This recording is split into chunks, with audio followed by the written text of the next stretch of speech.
अस्सलाम वालेकुम गाइस, कैसे हैं आप सभी। उम्मीद है आप सभी लोग बढ़िया होंगे और आगे भी बढ़े रहेंगे इंशाल्लाह। तो इस छोटी गोल्डफ्लेक का बस तोते जैसा एक ही रट्टा रहता है, बुखारी 312, बुखारी 312, बुखारी 312। तो बुखारी 312 को लेके ये क्या क्या क्लेम करता है वो देते हैं और इंशाल्लाह एक एक आर्ग्यूमेंट को डिबंक किया जाएगा। सबसे पहले इसकी क्लिप देख लेते हैं। जब वो 11 शादियां कर रहा है और लौंडियां रख रहा है, फिर भी अपनी बीवी को एक पैंटी नहीं दिला पा रहा है। तो इस छोटी गोल्डफ्लेक का ये आर्गुमेंट है कि नबी पाक सल्लल्लाहु अलैहि वसल्लम की जितनी भी वाइफ्स थी वो मेंसेस के दौरान एक ही कपड़ा यूज करती थी, अंदर में पहनने वाला अंडरगारमेंट, और वो उसी को धो के वापस से पहन लेती थी। सबसे पहले इस हदीस में बाहर में पहने जाने वाले कपड़े के बारे में बात हो रही है जो वो पहनती थी, क्योंकि इस हदीस में खुद साफ लिखा हुआ है कि वो ब्लड स्पॉट साफ करती थी और अंदर में पहने जाने वाला कपड़ा पूरा खून से लथपथ हो जाएगा अगर मेंसेस में कोई पहनता है तो। और मैं आपको इसका सबूत देता हूँ कि अंदर में पहने जाने वाला कपड़ा काफी सारा था। तो ये बुखारी की हदीस है कि सलामा जो प्रॉफिट की वाइफ थी उनको मेंसेस था और वो क्लोथ्स पहननी थी, यानी कि एक से ज्यादा कपड़े मेंसेस में, और अरबी में थियाबा लिखा है और उस वाले हदीस में सौब लिखा है।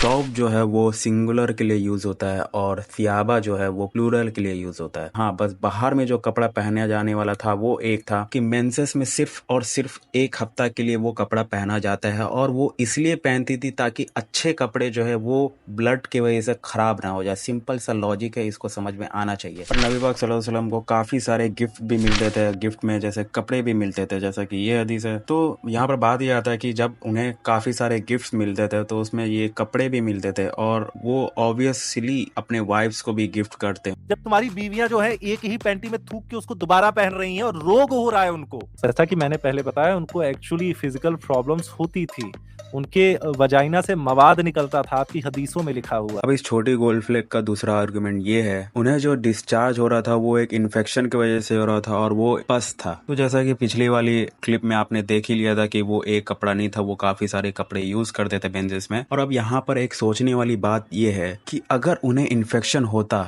तो सिर्फ और सिर्फ मेंसेस में ही क्यों वो येलोइश डिस्चार्ज हो रहा है, और इन्फेक्शन जो होता है वो हफ्ता भर में ठीक नहीं होता है, वो हफ्ते से भी ज्यादा लग जाता है, हो सकता है 1 महीना भी लग सकता हो। तो इन्हें खुद सोचना चाहिए कि वो अगर इन्फेक्शन होता तो काफी टाइम लगता उन्हें रिकवर होने में। जब वो नमाज पढ़ा करती थी तो नीचे एक प्लेट रख के किया करती थी, उसमें से पीला पीला मवाद निकला करता था और खून निकला करता था। तो अब इस छोटी गोल्डफ्लेक का तीसरा आर्गुमेंट ये है कि वो एबनॉर्मल था।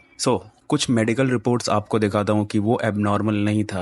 Yellowish discharge is often caused by menstrual blood mixing with normal discharge before और after your period. The presence of yellowish discharge on its own it's not an immediate cause of alarm. यानी कि यहाँ पर यह बताया जा रहा है कि अगर आपके पीरियड ब्लड में येलोइश डिस्चार्ज दिख रहा है तो वो कोई खतरे की घंटी नहीं है और ये नॉर्मल है। बिफोर पीरियड और आफ्टर पीरियड में ये हो सकता है। दूसरी वेबसाइट पे यहाँ पर यह बताया जा रहा है कि healthy discharge is generally clear, watery, pale yellow or white. The amount and color of discharge will typically vary depending on where you are in your cycle. इसी तरह एक और वेबसाइट है जहाँ पर ये सेम चीज बताया जा रहा है कि it's totally normal to notice some yellowish discharge at different point in your menstrual cycle. तो छोटी गोल्डफ्लेक ये मत समझो कि तुमको बुखारी 312 पे महारत हासिल हो चुका है, ऐसा मत सोचो गलती से भी।